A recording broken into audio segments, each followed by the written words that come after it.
Hi guys, so this video is a detailed explanation on topographic surveys, how it's being carried out, and the necessary informations you are needed to explain or to know about topographic surveys. Okay, so I'm just going to use the report to explain how it was carried out and what you need to know on topographic surveys. All right, so this is digital topographic survey of a particular secondary school somewhere in Nigeria. All right, so when you have a project like this, first thing first is to scroll to the abstract. All right, so on your abstract you are going to see this is like a summary of what you have actually come about in the course of the project. Okay, so this is a digital topographic survey of a secondary school, and it is needed to address the need for accurate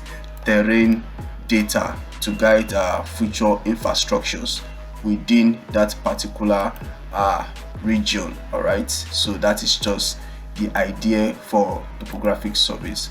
So what you need to know is the aim of the study, which is to generate comprehensive topographic map, all right, of a particular site.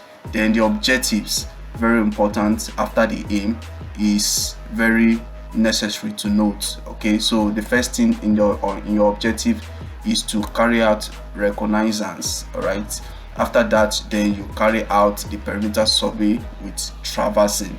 So you need to note the method of traversing. Okay, so this is actually making use of the total station method of traversing in this project. So after you carry out your traversing with total station or the GNSS method, RTK method, so depending on what you have actually employed. Okay, so after the traversing then you carry out the sprint leveling.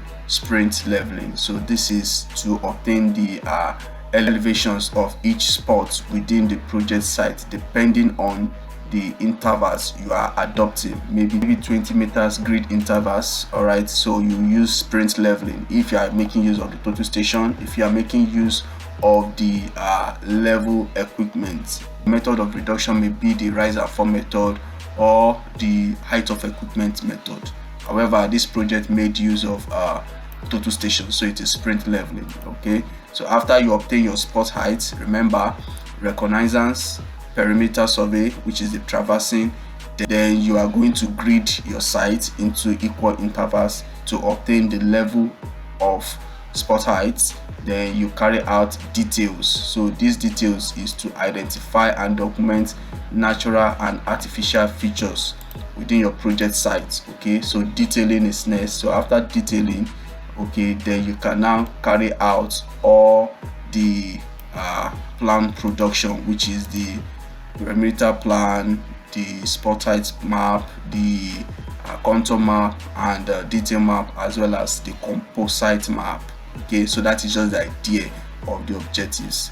So therefore, after that you are going to generate this set of maps, which is creating 3D elevation surface. So you created 3D elevation surface after you obtain all data on site, creation of 3D elevation surface. Okay, so that is the idea. Then you generate your contour maps as well. Okay, so that is just major things that is needed. Okay, then you can now state the results of what you achieve in the course of the plan production. Okay, the result is very important, so you need to note the elevations range of your project site. So in the course of this video, the thing ranges from 58 meters to 60.6 meters. All right, I'm going to tell you which of the map will denote this for you, okay, in the course of the video when we forge ahead. Then you identify features that is within your site that you captured. So if there are trees, you note. If there are grass, you note. If there is rock, you note, depending on what you captured within your project site. Okay, then you take note of the area of the perimeter. So you take note of the area of the perimeter. Then you note the scale which you produce your plan on. So this is the area of my perimeter, 57.52 hectares. Then the scale is 1 to 1500. That is how I actually produce this survey plan, the scale I used to produce the survey plan. So that's on the abstract. Then you scroll down to the aim and objectives. Aim and objectives. After you have stated your statement of problem, okay, statement of problem, then you go to aim and objective. The aim is just still simple, to produce a topographic map of the project site. Okay, then the objectives: first, carry out control extension. All right, so surveying is carried out from whole to part. So you carry out control extension. You can establish controls with the GPS, or you can actually extend from a known control to your project site, which is total station method of traversing. So in the course of this video, the control was extended with the total station. All right, then you carry out traversing of the perimeter, number 2. Then number 3 is to carry out detailing using total station in coordinate mode. So you don't run with, we did not run on angles and distance, we run on coordinate mode, giving us direct results. Then to carry out sprint leveling for spot heighting, okay, then to produce the topographic map. So that is the objective that is being used. All right, so you scroll down directly to chapter 3, which is the methodology. So in the methodology, you are going to see the flow diagram. So this just have to do with all the methods you use to achieve your data. All right, using data collection. All right, so you start from, this is a start icon in flow chart. Okay, then reconnaissance, office recce, field recce. Office recce, where you have to collect the coordinate of the controls on site. Field recce is to check for interfeasibility between stations. All right, and to avoid any form of obstructions within your project site. So that is field recce, and to know the logistics involved and the rest of those informations. Then under this arrow, you can see this terminates here. Then this office recce comes to data collection. So you collect the coordinates of the controls you'll be using to extend control for your control extension. Then after that, you come down to data acquisition, and then from data acquisition you obtain perimeter of your project site. You carry out detailed survey, then you grid your site, maybe to 20 meters intervals or 10 meters, depending on how large the area is. However, in the course of this video, the project was gridded with 40 meters intervals, grid intervals 40 meters. Then you carry out, after your gridding, carry out spot height survey. All right, you obtain the spot height of the intervals. Okay, then from the detailed survey, you start processing your data. So to produce the detail map and to produce the spot height map. All right, then you can now produce the perimeter plan in data processing. So analysis, then lastly analysis and presentation, then you end your project. So that is all in the flow diagram. So this is a flow chart. Okay, this is a flow chart. So you scroll, then after that you scroll, and you are expected to obtain the recce diagram of your project site. So this is how the recce diagram of the site looks like. So you are to obtain it to unknown scale. So it's not compulsory, it's to a known scale. So it is like a sketch. So you have to obtain all details within the site during your site inspection, the preliminary inspection. So you sketch the road linking to the project site. You sketch the details within, from the gate to the security house to whatsoever structures within the project site. Okay, so you obtain the recce diagram, okay, during the site inspection.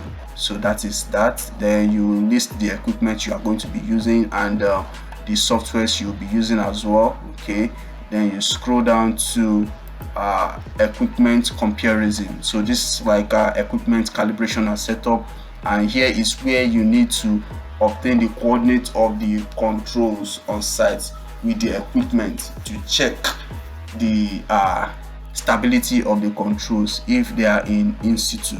Okay, so this is the original coordinate of the controls. I have 003 and 001, and when I observe with the equipment, I obtain this set of values for 003 and 001 respectively. So if you deduct this from this, you are going to be having 0.007. If you deduct this from this, you have this.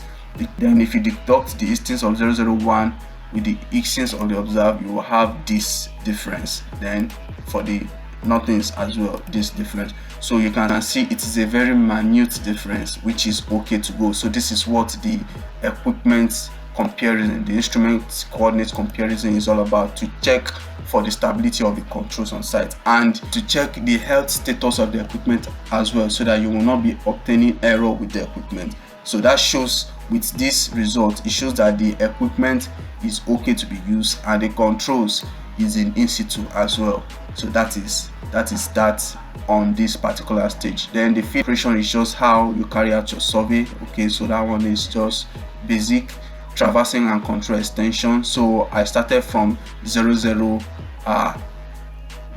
I set up on 001, I backed 003, then I start extending to the other unknowns. So that is what traversing and control extension is all about. So you need to start from whole to part. So this is the idea here. So this is the coordinate I set up on, all right, the original control coordinate. Then I backed this to obtain this. Then I started forwarding to PL1, which is the control extension. Okay, PL1, PL2, 3, and STN1 is the perimeter station. That is the station 1 of the perimeter of my project site. Then STN8 is the other station of the perimeter. So I have actually extended these controls from PL1 to 4 to the first station of the perimeter. Then I extended to the other station of the perimeter. So I have, from my control extended, I extended to station 1. STN8 is the other station of the perimeter. Then I start coming back, okay, to come and close my survey back to the controls I started from. So this started from PL5 coming back, PL6, 7, 8 and 9. So when I got to this 9, I now forwarded to photo 001. So I closed there. So that's the loop form of traverse. So I'm going to show you the plan of this control extension so that you can have a better understanding. So that is how I run my control extension, and I exported the data from the total station. Okay, then when I run the accuracy, the linear accuracy of the traverse, I obtain 1 to 19,600. Okay, 1 to 19,600, which has actually meets the order of accuracy of third order traverse. All right, so that is the idea. So the brief calculation is below. So this is the formula for linear accuracy. The linear accuracy is 1 all over square root of some square of change in nothings plus change in instance, all right, square, then you close the bracket, then over the summation of the d, which is the distances within the traverse network. Okay, so you can see the brief computation here, and you can just insert these values here respectively, and the summation of the distances within the network is 1382.712 meters. So if you insert all these values into the formula, you are going to have 90,600. So that is the linear accuracy of the control extension traverse. So after you extended control, you run your traverse to obtain the other unknown stations with respect to the extended control, station 1 and station 8. So that is the idea. I extended these two known, which is photo 003 and 001, to project sites, which station 1 and station 8 is part of the traverse leg of the perimeter. So from this station 1 and station 8, I use them as a control to obtain the other unknown, the perimeter. Okay, so I now later set up on station 1, then I backed station 8 to obtain the other unknown, which is station 2, 3, 4. I'm going to show you the plan at the end of this video. Okay, so that is the idea. So you obtain the traverse of the other stations, and after that you obtain the detail. So the detailing is to obtain the artificial and the natural features within the project site, so such as trees, rivers, if there is a stream, within the project site, and structures, buildings, and electric poles, etc. All right, so that is the detailing. Spirit leveling, the way I explained earlier, is to obtain the spot height at intervals. So the intervals in the course of this project was 40 meters intervals, because it's a very large site. Okay, so after the leveling, okay, then you can now come to data downloading and data processing. So you download all data for the traverse, for the details, for the spot height. So those are the data you downloaded from the total stations. All right, so after you download your data, then you start to run the map. All right, then you can now do your data analysis. So I'll just scroll down to the chapter 4 of this project to show you the result and discussion. So the first thing is the presentation of your results. So the presentation of the results has to do with presenting the perimeter plan of the site. Then after you present the perimeter plan, what you need to note on your perimeter plan is the area of the site. So the area of the site in this course is 57.52 hectares, which is 57,518.889 square meters. So that is the idea of the perimeter plan. They want to know, or the professor or the client want to know the area of a site. So this is the area of the site. This is what the perimeter plan is going to give you. Then after that, you present your detail map. Your detail map has to do with what features that is within the project site. So the client or the professor, whosoever you are presenting to, wants to know the features you captured within the site. Therefore, the features we captured within the site, okay, are this that is stated here. Okay, we captured buildings, the parts, the assembly podium, sockaway pit, and the road linking to the project site, and vegetations, which is trees and some other vegetations as well. Okay, so you can see this particular map in appendix 3. I'm going to show you that at the end of this video. So they want to see the perimeter plan, they want to see the detail map, and what you captured within the project site. Okay, what is actually there. That is the idea of topographic surveys.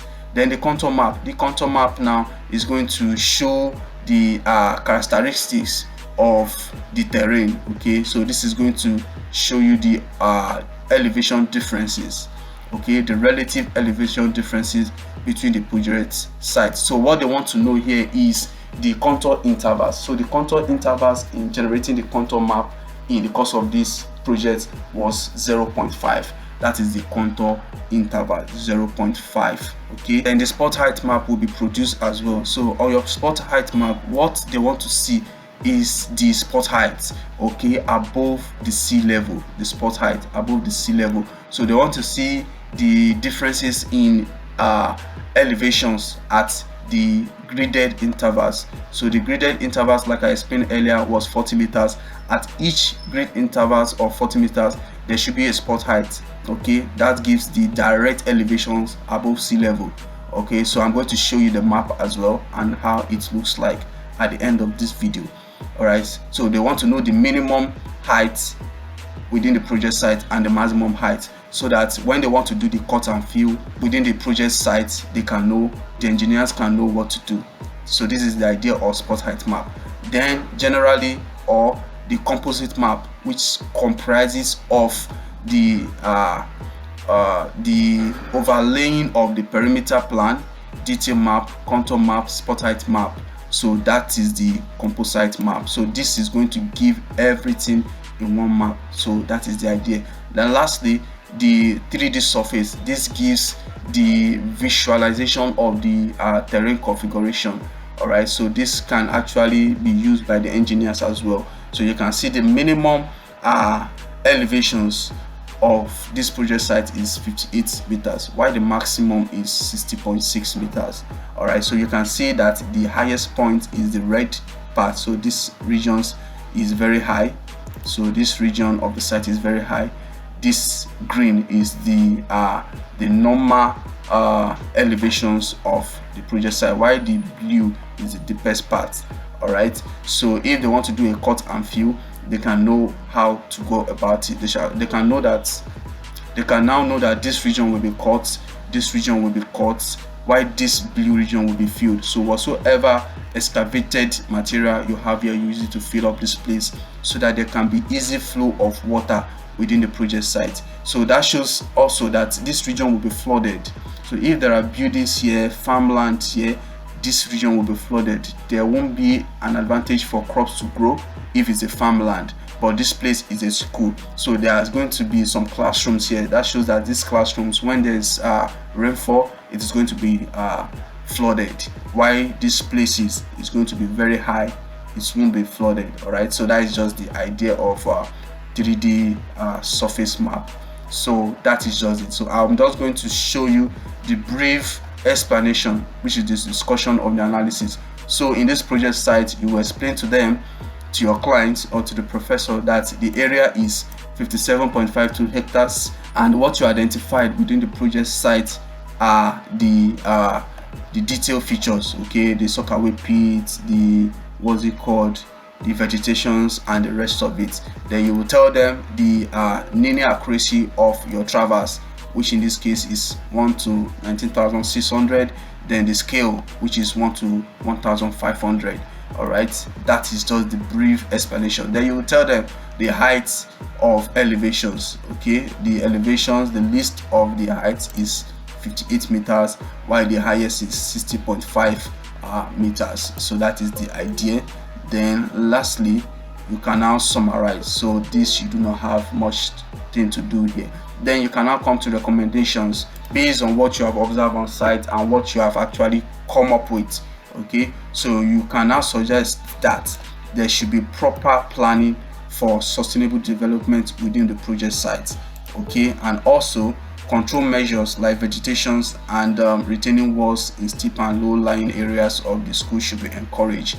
All right, so that's like the vegetation, like windbreakers. When there's heavy wind, there should be like trees that can break the winds within the school environment. All right, so the improved drainage as well and construction of drainage systems to manage water runoff and prevent flooding as well, all right, can be encouraged based on what you have actually come up with. Then the fourth is that the university authority should be made aware of the importance of topographic surveying for proper land development and usage. So that is the idea. Then lastly, you can see that the department should continue to prioritize this type of project in order to complete a topographic survey of the entire institution. So this is just like a part of the institution, so they can keep doing other part of the institution to have better infrastructures within the university. So you can now come to appendix. So like I said, this is the feed data for both details, spot height, and boundary point.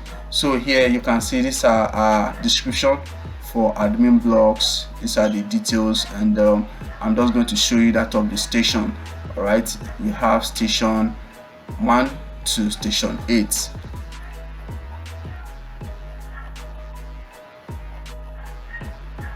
So here, these are the information of the rest of the boundary points. All right, remember station 1 and station 8 is the extended station from the controls.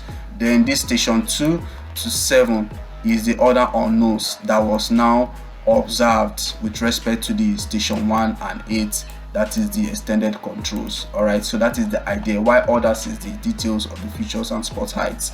All right, so this is the data, feed data. Then appendix 2 gives the perimeter plan. So you can see here the perimeter plan here. This blue region here is the extended control, that is control extension. So I'm just going to zoom in a little bit for everyone to see.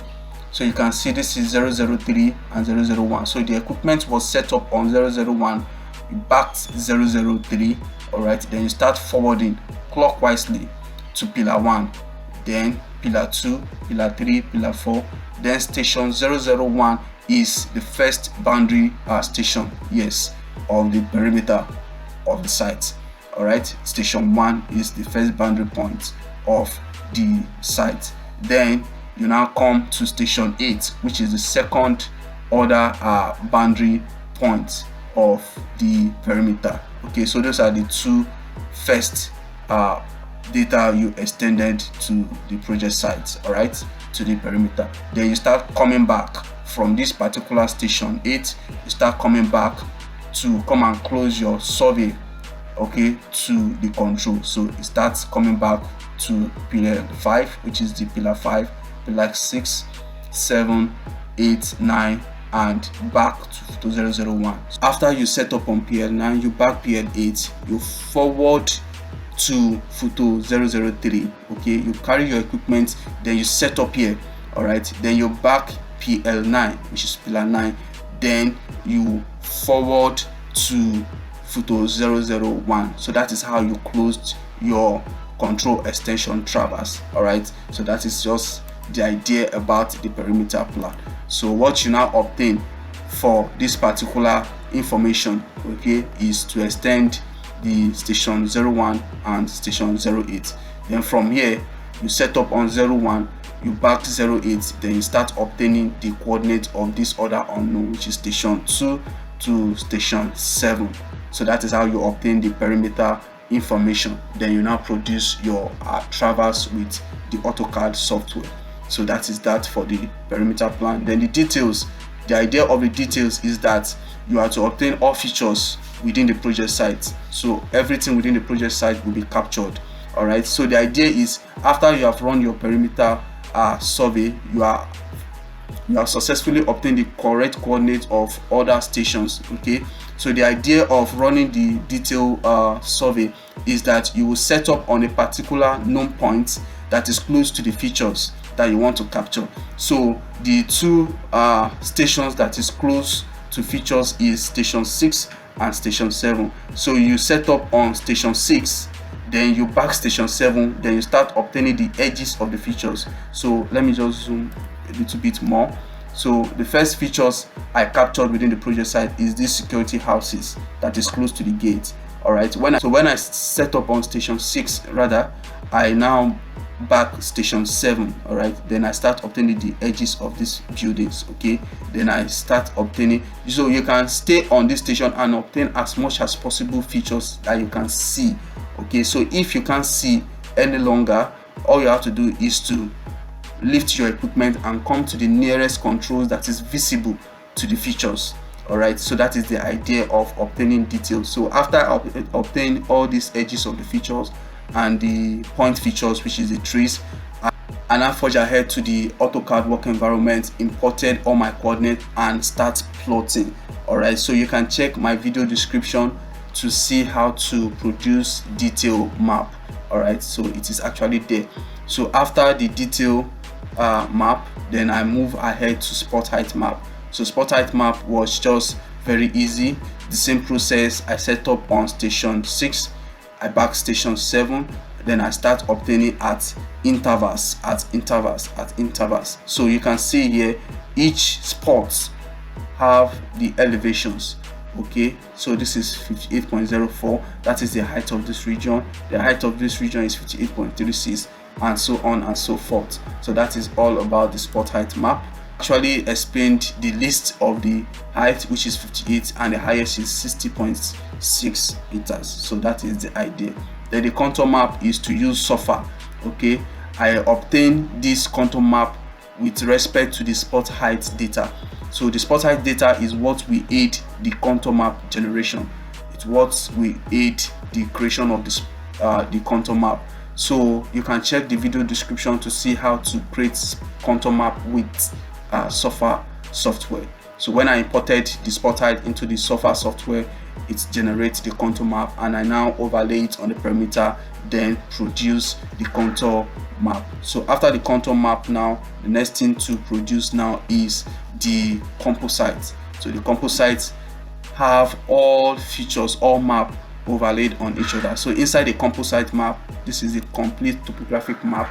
All right, you now have the spot height, you have the contours, you have the details, and the perimeter. So that is the idea for topographic surveys. So that is how to carry out topographic surveys presentation. You state the area of the perimeter, state the features you captured, state the terrain characteristics, the regions that are high, the regions that are low. You state the highest elevations and the lowest elevations, and that's actually all. So any questions that can arise can be from the how you obtain the control extension, and I've explained that. You tell them how you run your control extension from 001 and 3 to the project sites, and you obtain the other unknowns with respect to the control that was extended. So that is all. Thank you for watching. See you in the next video.